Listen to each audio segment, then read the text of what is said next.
আমি ভিডিও আমি জীবনে দেখেছি, শুনেন। অনেক উপদেষ্টা সেফ এক্সিট নেওয়ার চিন্তা করছেন। আমরা দেশবাসীকে আহ্বান জানাবো, উপদেষ্টাদেরকে আহ্বান জানাবো যে সেফ এক্সিট নেওয়ার আগে সম্পদের হিসাব বিবরণী দিন। জনগণের সামনে কি কাজ করেছেন এতদিনে সেই বিষয়ে আপনাদের সালতামামি প্রকাশ করুন।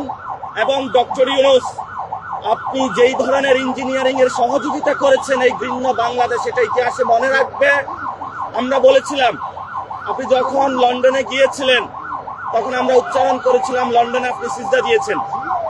সেটার ফলস্বরূপ যেটা আমরা দেখলাম, বাংলাদেশের এই নির্বাচনে প্রশাসনকে কাজে লাগিয়ে যেই ধরনের ঘৃণ্য সংস্কৃতি আপনি জন্ম দিয়েছেন, একটি জালেমকে বাংলাদেশে নিয়ে এসেছেন এবং তাদের মধ্য দিয়ে আমরা এখন দেখতে পাচ্ছি আওয়ামী লীগের অফিস উদ্বোধন হচ্ছে, বিভিন্ন জায়গায় আমাদের বোনেদের উপর আক্রমণ হচ্ছে। এটার জন্য আপনি ইতিহাসের কাছে দায়বদ্ধতা জায়গায় থাকবেন।